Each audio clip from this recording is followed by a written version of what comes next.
কাজে সময়টা অত্যন্ত গুরুত্বপূর্ণ বিষয়। আবার হাদিস শরীফ নিঃশ্বাস বরক করা হচ্ছে قال رسول الله صلى الله عليه وسلم فإن العبد المؤمن بين مخافتين بين أزل قد مدار لا يدري ما الله صانع به بين أزل قد بقي لا يدري ما الله قادم فيه فليتزود العبد من نفسه من حياة الموت من شبابه لكبره من دنياه لآخرته فالذي نفس بيده ما بعد الموت مستتب ولا بعد الدنيا دار إلا الجنة أو النار।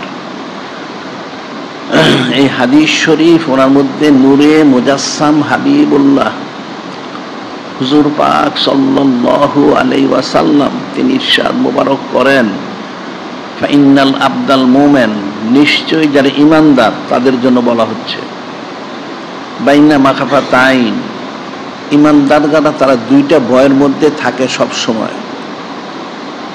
যারা ঈমানদার মুমিন তাদের বলা হচ্ছে তারা সবসময় দুইটা ভয়ের মধ্যে থাকে।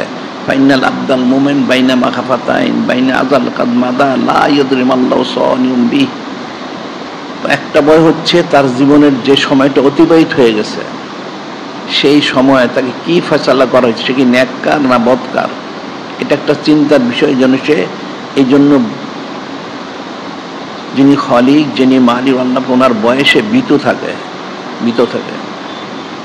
এরপর বলছে বাইনাজাল কাদ বাকি লাদিন মাল্লাহু কাদিম ফি। আর দ্বিতীয় হচ্ছে সামনে সে যতদিন বাঁচবে যে বয়সটা তার বাকি রয়ে গেছে এই সময় তার কি ফয়সালা করা হবে, সে কি নেককার হবে না বদকার হবে, এটাও তার একটা ভয়ের কারণ। প্রত্যেক মুমিন বান্দা এই দুটা ভয়ের মধ্যে থাকে যদি সে মুমিন হয়ে থাকে। আর মুমিন না হলে তার তো ভয়ের কোনো কারণ নাই, নাউজুবিল্লাহ। একটা হচ্ছে তার জীবনের যে সময়টা অতিবাহিত হয়ে গেছে সেই সময়টা সে কি আমল করেছে, তার কি ফয়সালা হয়েছে, সে কি নেককার না বদকার। আর সামনে তার যে হায়াতটা রয়ে গেছে সেই হায়াতে সে কি নেক কাজ করতে পারবে না বদ কাজ করবে, সে নেককার হবে না বদকার, সেটা তার চিন্তার বিষয়। এই জন্য নূরে মুজাসসাম হাবিবুল্লাহ হুজুর পাক সাল্লাল্লাহু আলাইহি ওয়াসাল্লামের পরিষদ ফালিয়াতাজুদিল আব্দু মিন নাফসির নাফসি, বান্দা বান্দি যেন অবশ্যই পাথেয় সংগ্রহ করে নিজ থেকে নিজের জন্য। ফালিয়াতাজুদিল মিন নাফসির নাফসি মিন হায়াতিল মৌতি, তার হায়াত থেকে মৃত্যুর পরের জিন্দিগির জন্য সে যেন পাথেয় সংগ্রহ করে। মিন শাবাবিল কিবারি, এবং তার যে সময়টা মানুষের শক্তি সামর্থ্য থেকে সে যেন যুবক থাকে, এই যুবক থাকাকালীন বয়স থেকে সে যেন তার বৃদ্ধকালের জন্য পাথেয় সংগ্রহ করে। কারণ বৃদ্ধ হয়ে গেলে মানুষ ইচ্ছা থাকলে অনেক সময় অনেক নেক কাজ করতে পারে না। এই জন্য যুবক থাকাকালীন সময় সে যেন পাথেয় সংগ্রহ করে নেয়। মিন দুনিয়া হলে আখিরাতিহি, এবং সে জন্য তার দুনিয়া থেকে দুনিয়া থাকতেই পরকালের জন্য পাথেয় সংগ্রহ করে নেয়। আর দুনিয়া মাজরাতুল আখিরা, দুনিয়া হচ্ছে পরকালের খ্যাতি, এখান থেকে পাথেয় সংগ্রহ করতে হবে। আল্লাযী নাফসি বিয়াদিহি, এরপর নূরে মুজাসসাম হাবিবুল্লাহ হুজুর পাক সাল্লাল্লাহু আলাইহি ওয়াসাল্লাম তিনি ঈশ্বর, সেই মহান আল্লাহ পাক, যে মহান আল্লাহ ওনার কাছে আমার নুরুল কুদরত মুবারক, ওনার কসম, মা বাদাল মউত মুস্তাতাবুন,